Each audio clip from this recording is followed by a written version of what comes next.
A sun-shelled night save a few nesting terns that bounce on sharp wings that clutch at the sky, then fold their sharp wings and aim for my eye. I run to surrender, afraid I might die. They regroup, then remember their task is to fly. Unwelcomed like this, Iceland's summer has peaked. Razorbills, guillemots, puffins replete. An orca lies stranded, though grins in defeat. The sound of a plover whistling, plaintive retreat.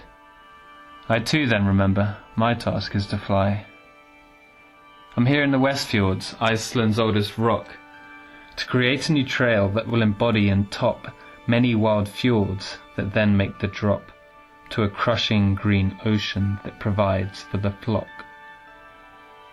The trail's whole distance, or so I am told, will quadruple the distance of any trail of old, though the routes to be walked are as ancient as gold, or pathways of Vikings, their poets and hordes. Now the past still carries a treasure of gold, those ancient patterns that strengthen the soul, the black sand beaches on which grows sul, the four-horned creatures with lint in their wool.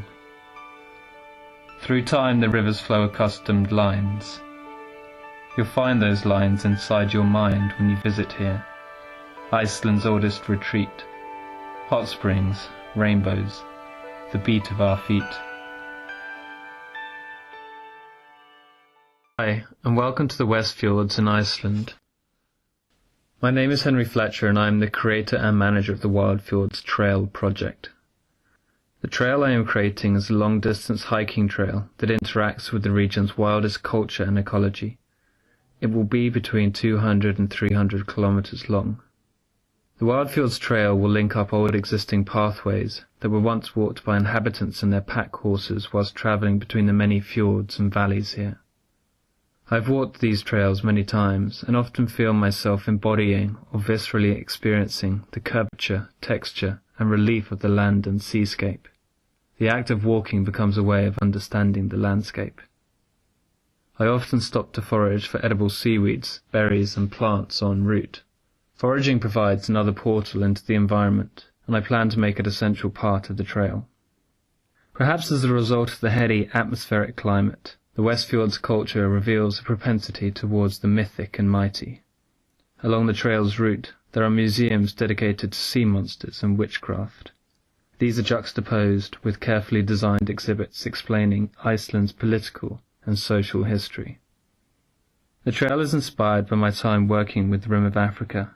They run their trails to fundraise for the conservation work they do, and the Wildfjords Trail will be designed to bring benefit to the region's wild places. The Lauterbjerg National Park project is a project aiming to create a new protected area for Europe's most western seabird cliff colony. Wildfjords Trail are partnering with this project to work with the 160 landowners to map all the historical pathways and to remake some of the cairns that currently lie in ruins. Mentorship from Coalition Wild will be valuable for developing the project's overall structure, its strategies, priorities, and long-term funding mechanisms. Funding from Coalition Wild would primarily go towards the mapping and remarking of ancient routes in the intended new protected area. This could potentially be replicated along the whole route at a later stage. Thanks for listening in, and I invite you all onto the trail.